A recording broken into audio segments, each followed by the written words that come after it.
Ils étaient présents, les acteurs des filières cajou, karité et sodia du Bénin, à la cérémonie d'ouverture de l'atelier de validation du cadre organisationnel et réglementaire de la commercialisation des dites filières. Présidé par Chadia Alimatou Assouma, ministre de l'Industrie et du Commerce, cet atelier a pour objectif de doter ces trois filières d'un cadre institutionnel et réglementaire.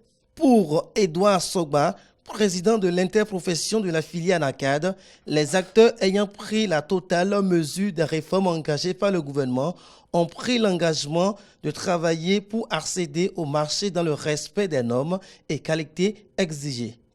Les acteurs ont pris la totale mesure des réformes engagées par le gouvernement et la volonté des partenaires à accompagner les dites réformes. C'est pourquoi nous avons pris l'engagement de travailler très professionnellement en interne sur la ligne d'affaires pour accéder au marché dans le respect des normes et des qualités exigées. Au titre de cet engagement, il a été initié et réalisé en partie à cause du coronavirus ou totalement les actions suivantes. 1. Une grande campagne de sensibilisation des producteurs et autres acteurs partant de Djougou, Parakou, Savalou, Kétou et Alada sur les mesures pilotes envisagées conjointement avec le ministère de l'Industrie et du Commerce pour mieux réussir la campagne de commercialisation en cours. Au tour de la ministre de souligner l'importance des filières d'exploitation et de rente telles que le cajou, le karité, le sodia pour l'économie béninoise. Les filières d'exploitation et de rente comme le cajou, le karité et le soja sont d'une grande importance pour l'économie nationale. Et comme vous le savez, elles concourent à la mobilisation des devises et contribuent ainsi avec le coton à l'équilibre de la balance de paiement de notre pays.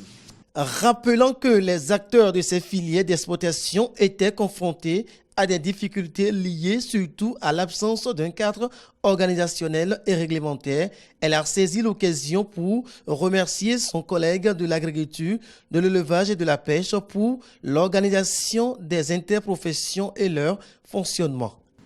Mais au fil des années, ces acteurs rencontrent nombre de difficultés liées à l'approvisionnement des usines, à la transformation, à la commercialisation, au financement et à l'absence d'un cadre organisationnel et réglementaire. Permettez-moi de rendre hommage ici à mon collègue, le ministre de l'Agriculture, de l'Élevage et de la Pêche, Gaston Zossoui, qui a organisé à travers les différents tests et à l'introduction d'une loi, les interprofessions et leur fonctionnement.